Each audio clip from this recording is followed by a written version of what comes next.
நாளைக்கான வீடியோ தாங்க வந்திருக்கு. வீடியோ வந்து சூப்பரா இருந்துச்சு அப்படின்னு தாங்க சொல்லணும். ஒரு பக்கம் பார்த்தா நம்ம ஸ்வேதா வந்து ரத்னா வந்து அவங்க வீட்டுக்கு வந்து கூட்டு போறாங்க அப்படின்னு தாங்க சொல்லணும். இன்னொரு பக்கம் பார்த்தா ஆதி வந்து அந்த டாக்டர் கிட்ட வந்து ஃபோன்ல பேசிட்டாரு அப்படின்னு தாங்க சொல்லணும். அதாவது இதயத்த வந்து மாத்தி வச்சாங்கல்ல, அந்த விஷயமா வந்து டாக்டர் வந்து அவர்கிட்ட சொல்லிட்டாரு அப்படின்னு தாங்க சொல்லணும். அதெல்லாம் பார்க்குறவங்க நம்ம சேனலை மட்டும் மறக்காம லைக் அண்ட் சப்ஸ்கிரைப் மட்டும் பண்ணிருங்க. ஃபர்ஸ்ட் எடுத்தவொடனே தொரை தான் சொல்லிக்கிட்டு இருக்காரு. "என்ன ஸ்வேதா, நான் தான் உனக்கு கல்யாணம் பண்ணேன். என்ன மறந்துட்டியா? இப்படி தொட்டு தாலி கட்டின புருஷனையும் மறந்துட்டியா?" அப்படிங்கிற மாதிரி வந்து சொன்ன உடனே ஸ்வேதாவுக்கு வந்து கோவம் வந்துருது. "என்னடா பேசிக்கிட்டு இருக்க?" அப்படின்னு சொல்லிட்டு வேகமா வந்து துரைய வந்து கை நீட்டி அடிச்சிடுறாங்க. உடனே ரத்னம் வந்து சொல்கிறாரு, "என்னம்மா நீங்கள் பண்ணிகிட்டு இருக்கீங்க?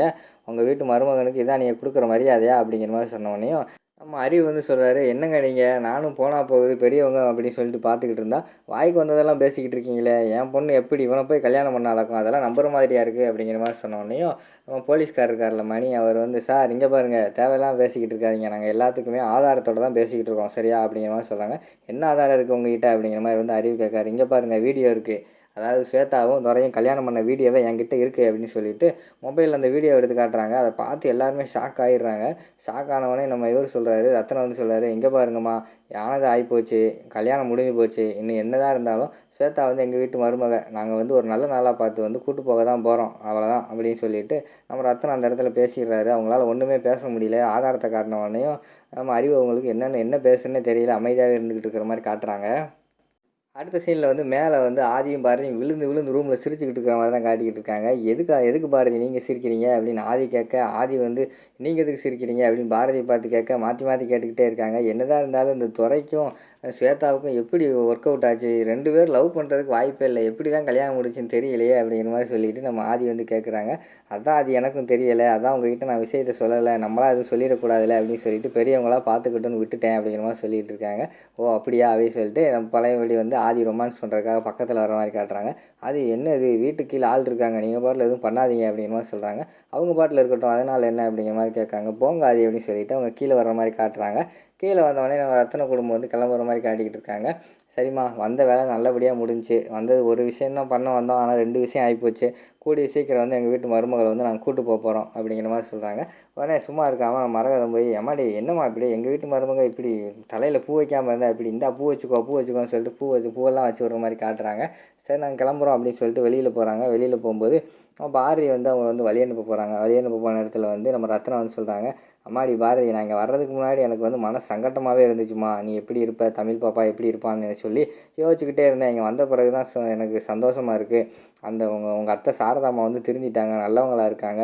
எந்த காரணத்தை கொண்டு நீ வந்து ஆதியையும் அந்த சாரதாம்மாவையும் விட்டு கொடுக்கக்கூடாதுமா. அந்த குடும்பத்தில் பல பிரச்சனை வரட்டும், அதனாலலாம் ஒன்றும் பிரச்சனை கிடையாது. முக்கியமாக வந்து அந்த அறிவையும் ஸ்வேதாவையும் பார்த்து வச்சுக்கோ, அவங்க மேலே ஒரு கண் வச்சுக்கோ. எதுக்காக வேணால் என்னன்னாலும் பண்ணுவாங்க சரியா? அதனால் வந்து நீ இவங்கள மட்டும் விட்டு கொடுக்கக்கூடாது அப்படின்னு எனக்கு ஒரு சத்தியம் பண்ணுமா. நான் யார்கிட்டையுமே சத்தியம் கேட்க மாட்டேன், இருந்தாலும் இந்த விஷயத்தில் வந்து உன்கிட்ட கேட்கணும்னு தோணுது, எனக்கு சத்தியம் பண்ணுமான்னு" சொன்னோடனே நம்ம பாரதி, "என்னம்மாம்மா பெரிய வார்த்தையெல்லாம் கேட்டுக்கிட்டு இருக்கீங்க, நான் வந்து ஆதியையும் அவங்க அம்மாவையும் எந்த காரணத்துக்கு கொண்டும் நான் விட்டு கொடுக்க மாட்டேன்" அப்படின்னு சொல்லிட்டு அவங்க சத்தியம் பண்ணி கொடுத்துட்றாங்க.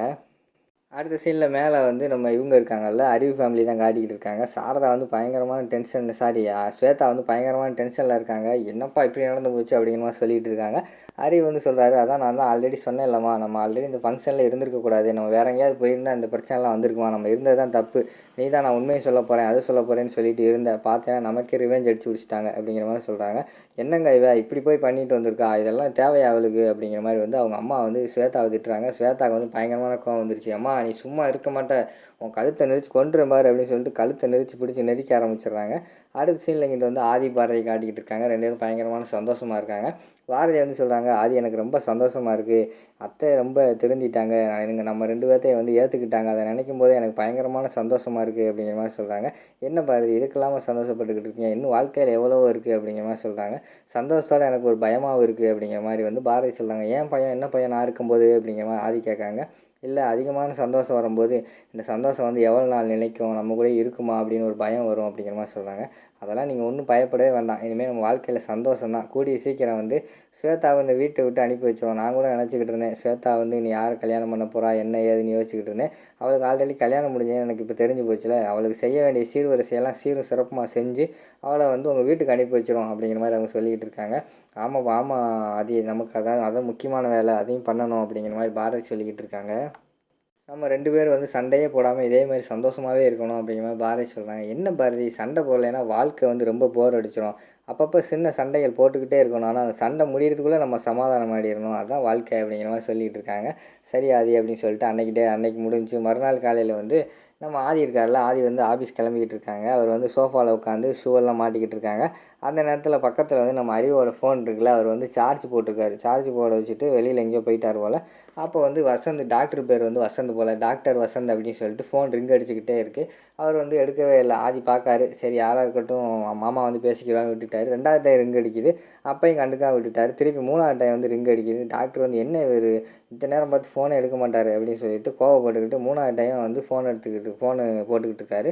சரி இவ்வளோ நேரம் ரிங் அடிக்குதே அப்படின்னு சொல்லிட்டு ஆதி போய் ஃபோன் எடுத்துடுறாரு. ஃபோன் எடுத்துகிட்டு ஹலோ அப்படிங்கிற மாதிரி சொன்னோன்னே, யோ அறிவு என்னையா பண்ணி வச்சுருக்கா, இங்கே பெரிய பிரச்சனை ஆயிடுச்சியா, நம்ம உங்கள் மருமகனுக்கு தெரியாமல் காட் மாற்றினோம்ல, அது இங்கே பெரிய பிரச்சனை ஆயிடுச்சு அப்படிங்கிற மாதிரி சொல்கிறாங்க.